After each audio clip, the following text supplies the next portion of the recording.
নিরাপদ আবাসন সহ ৫ দফা দাবিতে ক্লাস ও পরীক্ষা বর্জনের ঘোষণা দিয়েছেন ঢাকা মেডিকেল কলেজের শিক্ষার্থীরা। ২১ জুন বেলা ১১টায় এই ঘোষণা দেন কলেজের সাধারণ শিক্ষার্থীরা।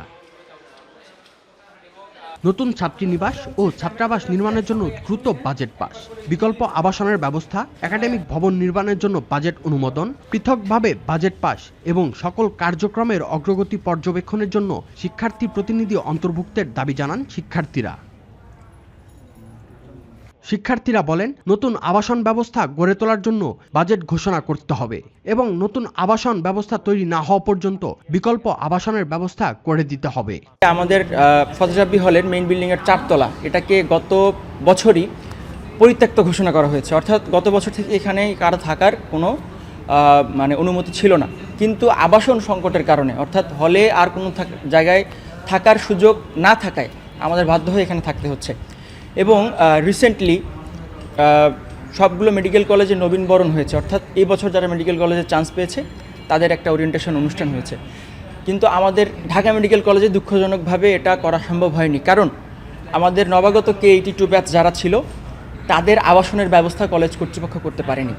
তো তারা যদি ঢাকা এসে থাকতে না পারে তারা কীভাবে ক্লাস করবে? এই জন্য তারা তাদের ওরিয়েন্টেশন ক্লাস বয়কট করেছিল। এবং এই যে আবাসন সংকট, এই সংকট নিরসন না হওয়া অবধি আমরা কর্তৃপক্ষকে জানিয়ে দিয়েছি সাধারণ ছাত্রদের পক্ষ থেকে যে এই আবাসন সংকটের নিরসন, অর্থাৎ আমাদের দাবি হচ্ছে মূলত বিকল্প আবাসন অথবা নতুন হল সংস্কার, নতুন হল তৈরি। বিকল্প আবাসন হতে পারে যে আমাদের ফজল রাব্বি হলের আশেপাশে কোনো একটা বিল্ডিং ভাড়া নিয়ে সেখানে আমাদেরকে নতুনভাবে অ্যালোকেট করা। আর একটা হচ্ছে নতুন হল তৈরি। নতুন হল তৈরি যে বিষয়টা, এটা অবশ্যই একটা দীর্ঘ সময় ধরে এটা করতে হবে, কারণ একদিনই তো একটা হল আমরা তুলতে পারবো না। হ্যাঁ, তো আমাদের এখন দ্রুততম সময়ের মধ্যে এই বিপজ্জনক যে হল আছে এই হল থেকে বিকল্প কোনো একটা জায়গায় প্রতিস্থাপন করার দাবি আমরা জানিয়েছি। আচ্ছা, এই জন্য আমাদের যে চলমান আন্দোলন, এই আন্দোলনে আমরা এরকম সিদ্ধান্তে উপনীত হয়েছি যে যতদিন না আমাদের আবাসন সংকট নিরসন হচ্ছে, অর্থাৎ আমাদের বিকল্প আবাসনের ব্যবস্থা করা হচ্ছে, ততদিন পর্যন্ত আমরা সকল ধরনের ক্লাস এবং পরীক্ষা বয়কট ঘোষণা করেছি। আমরা কেউ ক্লাস করতে বা পরীক্ষা দিতে যাচ্ছি না। সরেজমিনে শহীদ ডাক্তার ফজল রাব্বি হলে দেখা গেছে ছাদের কংক্রিট ভেঙে পড়েছে, জায়গায় জায়গায় রড বের হয়ে আছে, এমনকি ওয়াশরুমগুলোরও বেহাল দশা। এমন ঝুঁকিপূর্ণ পরিবেশেই এতদিন ধরে বাস করে আসছেন শিক্ষার্থীরা। ওয়ালটন আবারও মিলিয়নিয়ার অফারে ওয়ালটন ফ্রিজ কিনে আপনিও হয়ে যেতে পারেন মিলিয়নিয়ার। আমাদের রুমের অবস্থা বলা যায় তুলনামূলক ভালো।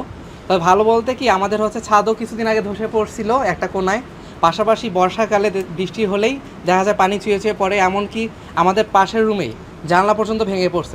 এই যে জানলার ইয়েটা আছে লোহার, এটা পুরো অংশটাই খসে আমাদের এক সিনিয়র ভাইয়ের উপর পড়ে, পায়ের উপর পড়ে গেছিলো ঘুমের অবস্থায়। তো এটা আসলে একটা বড় একটা ঝুঁকি নিয়ে আমরা বাস করতেছি। পাশাপাশি এখানে যে ছাদ আছে, রুমের ছাদ দিয়েও কিন্তু পানি চুয়ে চুয়ে পড়ে, আবার এই দিকে জানলা থেকেও পানি আসে। এমনকি দেখা যাচ্ছে আমাদের পানি হচ্ছে বালতি দিয়ে চুয়ে চুয়ে উঠায় ফেলে দিতে হয় এরকম অবস্থা যখন বৃষ্টি হয়। তো অনেক ঝুঁকির মধ্যে আমরা আছি। এই বিল্ডিংগুলো আসলে 10 মাস আগেই পরিত্যক্ত ঘোষণা করা হয়েছে, কিন্তু এই 10 মাস ধরে বলার পরেও আমাদের জন্য কোনো বিকল্প আবাসনের ব্যবস্থা করা হয়নি।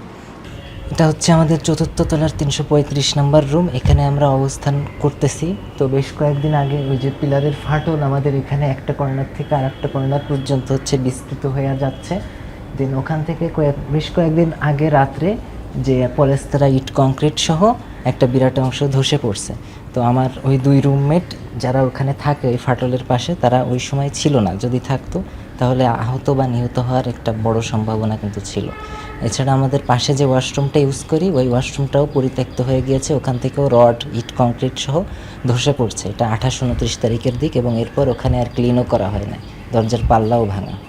যোগাযোগ করেছি, এটা অনেক আগে থেকেই যোগাযোগ করা হচ্ছে। আমাদের principal sir, vice principal sir বা আমাদের কলেজ অথরিটি আমাদের সাথে একাত্মতাই পোষণ করেছেন। তবে ঊর্ধ্বতন কর্তৃপক্ষ, সরকারের যে স্বাস্থ্য মন্ত্রণালয় বা অন্যান্য যে মাধ্যমে সিস্টেমেটিক ওয়েতে তারা বাজেট পাসের মাধ্যমে যে সিদ্ধান্ত নেওয়ার কথা বলছেন, এটাতে লেট হচ্ছে এবং তাদের যে অব্যবস্থাপনার কারণে আমরা ভুক্তভোগী। এই সংবাদ প্রকাশের আগ পর্যন্ত জানা গেছে, চলমান অচল অবস্থা নিরসনের জন্য আগামী 22 জুন থেকে অনির্দিষ্টকালের জন্য একাডেমিক কার্যক্রম বন্ধ করার ঘোষণা দিয়েছে ঢাকা মেডিকেল কলেজ কর্তৃপক্ষ। পাশাপাশি আগামী 22 জুন বেলা 12টার মধ্যে হল ত্যাগের নির্দেশ দিয়েছে কলেজ কর্তৃপক্ষ। Sadman Shaon, the financial express.